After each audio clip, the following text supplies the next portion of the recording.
Those who face eternity easily forget what a lifetime means, what an ending means. You know it doesn't have to be this way. No, Kunavine, it does. They need me.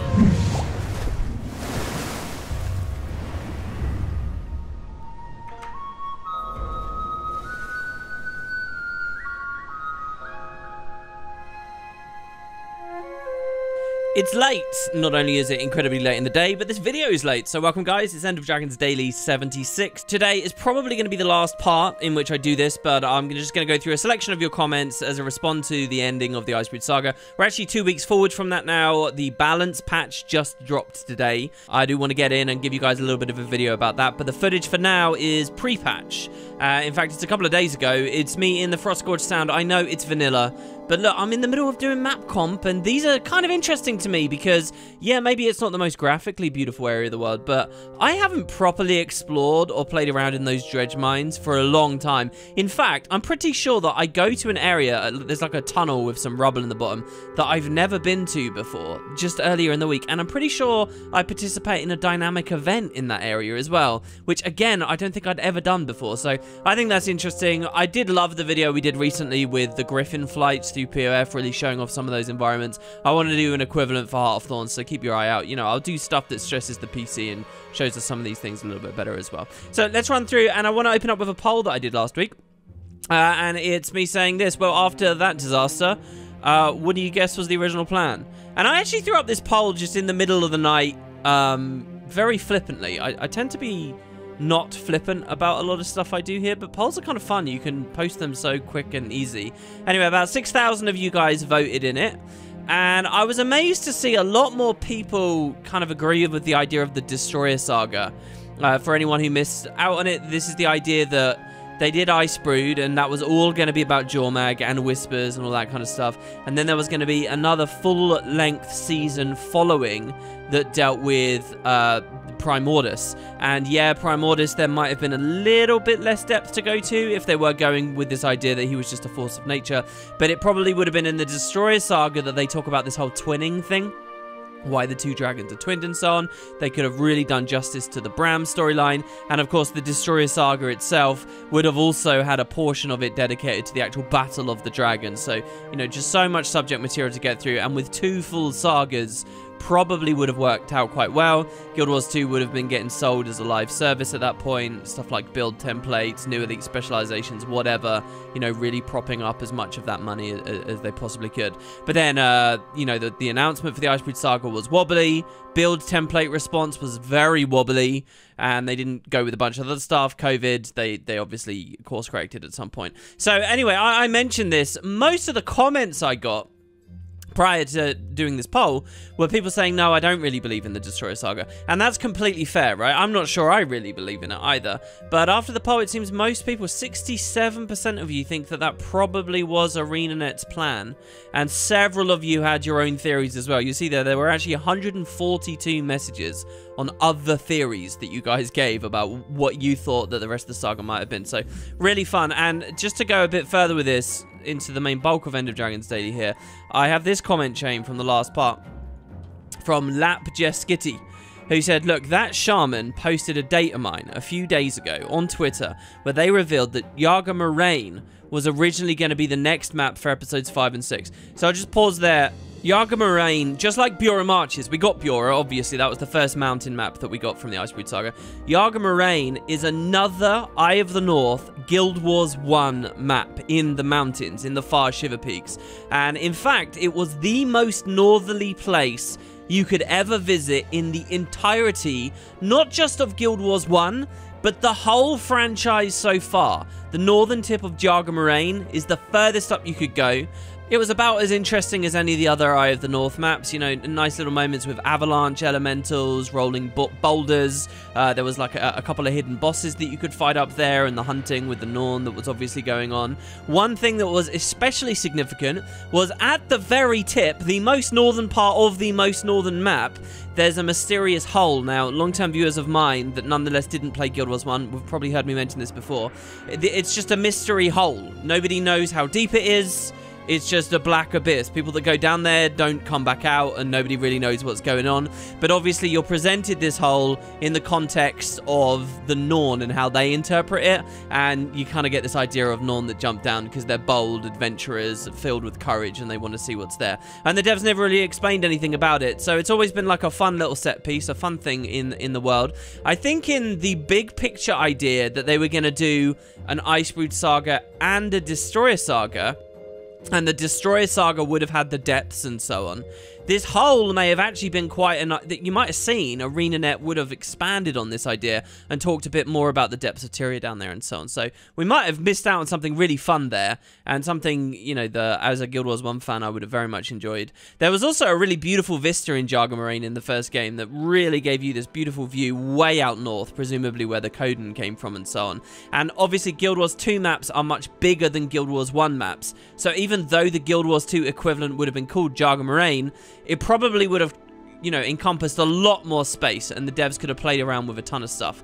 Finally, the most badass, interesting dungeon from Eye of the North, in my opinion, the Frostmour's Burrows, was actually attached to Jargon Moraine, and we did see that in its heyday, so to speak, the Icebrood saga was actually doing stuff with the dungeons. You know, we actually got a full exploration of the Darkrime Delves. Maybe we would have gone back down to Frostmour. Frostmour actually kind of appears as a worm boss randomly in Lornar's Pass in the sequel game. So maybe we wouldn't have seen anything there. But anyway, it's a fun idea for a location. Back to the comment here. So the data mining suggests that episodes 5 and 6 would have had a recreation of this map.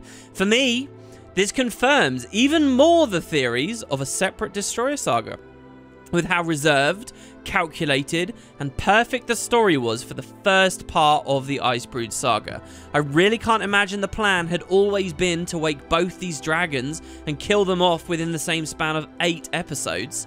That shaman finding out our next map was also going to be in the ice, and undoubtedly Jormag focused, adds further credence to this theory in my mind.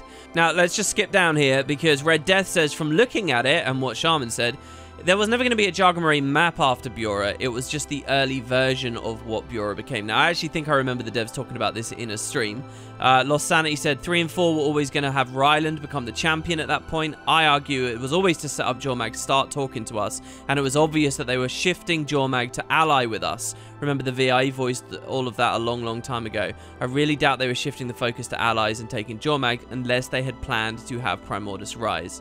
And then Iris suggests that maybe this is all COVID related. So it is difficult, because despite the slight mistake at the top, I do think that they were very precise and very careful about the start of the Icebrood saga. And this was going to be a longer arc than 8 episodes. I mean, that's the question, really. It doesn't matter whether it was packaged into 2 separate sagas or what.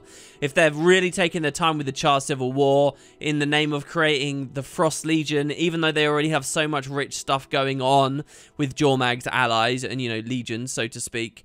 But this whole idea of allying with Jormag, we got like a quarter of a patch in the end. We got a bit of champions, and then it was the truce broken and we moved on. I think the original planning would have had a lot more of that, us fighting against Primordus. And I don't know, I still kind of believe in the Destroyer saga, but there's a lot to chew on here for sure. And I would love the devs to talk just a little bit more about their early plans for like the Centaur arc and so on, because who knows, there could have been a lot going on there. Especially that shot of the sinking boats and the dead crate. Deep Sea Dragon hint, I swear to God, guys, that is totally what that was. I won't back down. Nerdy has an amazing question here. So I've been rewatching your Guild Wars 2 LP, and I just realized that all the dragons have a representation of their champion on the release game. So there was the shadow of the dragon that you fight in the Sylvari tutorial, personal story. The Claw of Jormag was there, the Shatterer was there, Tequatl was there, and the Destroyer. Well, hold on. Who was the champ? You mean the Mega Destroyer? Is that properly a Primordus champion, is it? I'm not too sure about that last one, but maybe it does say it in-game. They never really emphasize it, or it doesn't come into the plot too much, does it, right? Actually, hold on. What's that queen that we fight in the Skrit minor race arc? That's not the full-on champion, is it? I think it's just categorized in-game engine as a champion, and it really shouldn't be because it's a very easy boss, but hey. Except, here's the main point, the Deep Sea Dragon.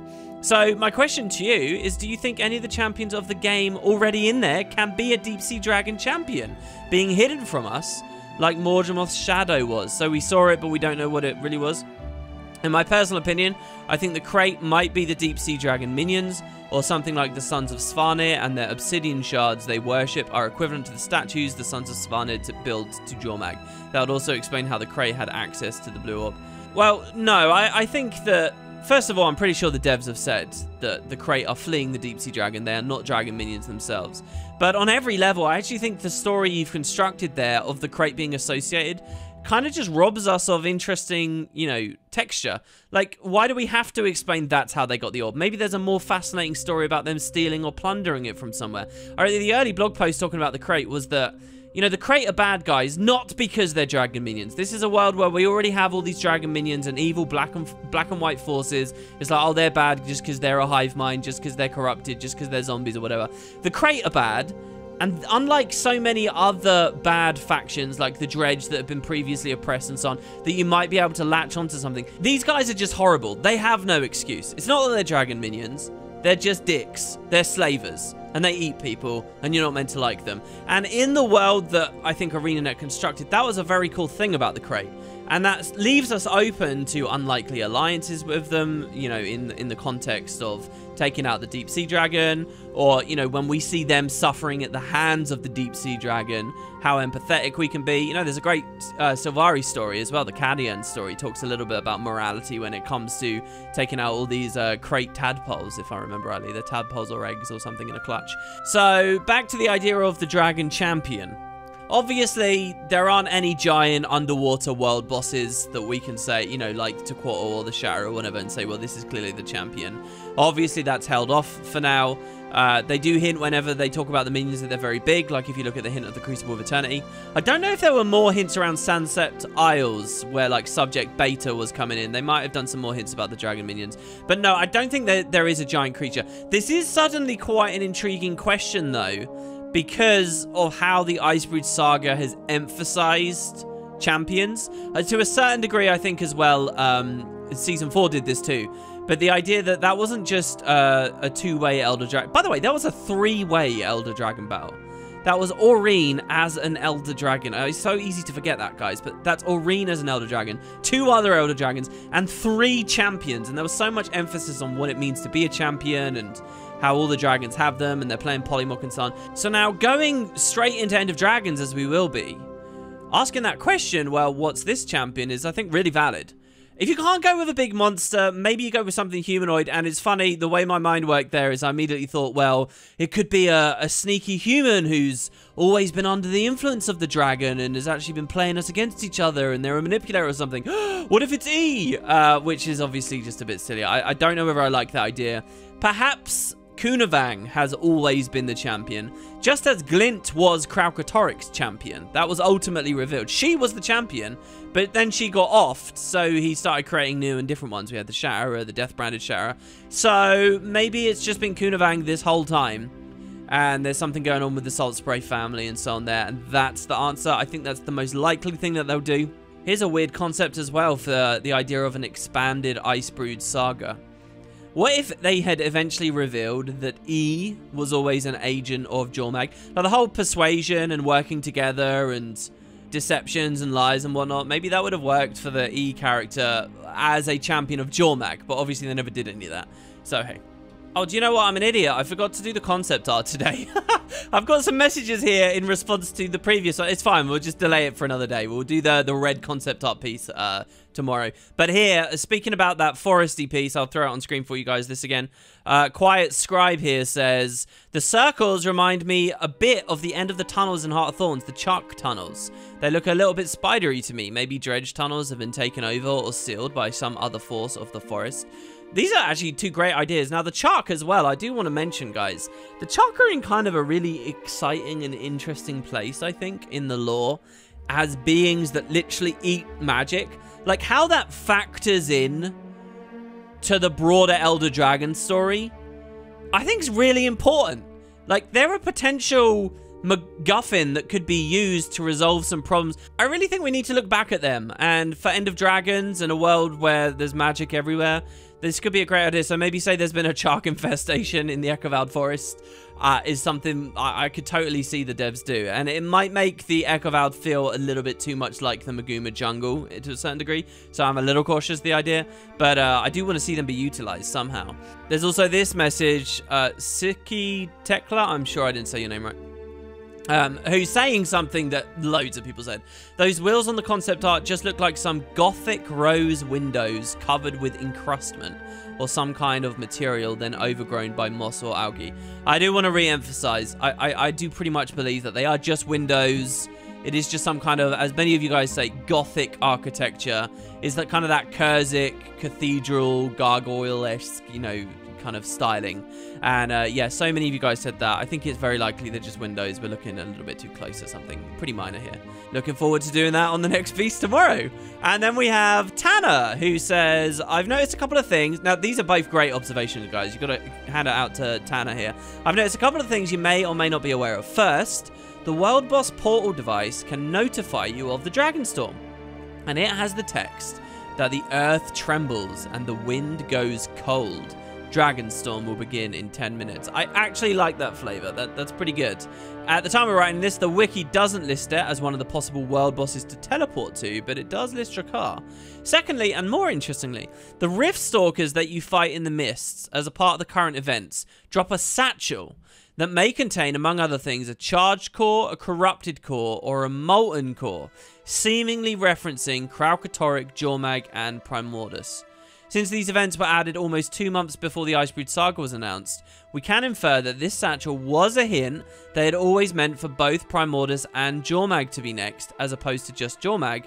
More evidence for the Destroyer Saga, if you ask me, but the other cores might also drop. There isn't a lot of drop rate research on the wiki. So here's the fact. Well, first of all, if it's dropping all of the cores and it's just that we don't know because the wiki contribution hasn't been there, which, by the way, I don't criticize the wiki community on that at all. That's such an obscure element of the game. I'm surprised we have any drop research at all. But if it's true that only those 3 cores are dropping in those events, I would say, yeah, that is definitely a hint. Really. And in 2 months before the Icebrood Saga came out, I thought that current event was way earlier, to be honest with you guys. But I would say that's a hint. But to me, that doesn't mean that the Destroyer Saga is more likely. That means that maybe they thought Primordus would be even sooner and it could have all been bundled at once. So, hey. And with that comment, we've kind of come full circle back to the big topic at the start of today. But, hey, that's fine. And please, guys, feel free to drop your messages. Obviously, we didn't do a part yesterday. I haven't given you any specific topics for days on end now. So, here's what I want to see. Not just comment. I really want questions. Any questions or observations you guys have, let me have them down below. But not just that. If there's any topics you really want, I really want to open that up for you guys now because I've kind of been dictating all of them. We're mid-70s into the episodes now. I'm thinking from here all the way up to like 100, it can be the viewer-endorsed topics. And that can mean we actually bring back topics we did already.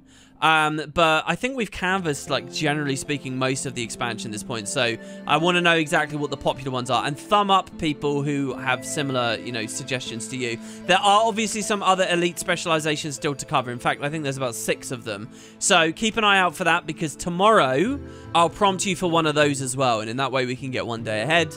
I can start swinging up the Patreon stuff, which is, can I just say, a massive apology to people on Patreon the past 6 weeks because I haven't put one of these up early in all that time and I feel pretty terrible about it, but we will get back on top of it. Thank you guys, as I say, just sort of righting the ship here a bit, and I'll see you for the next part very soon. Don't forget, balance is already in and I'll have a video on that coming up.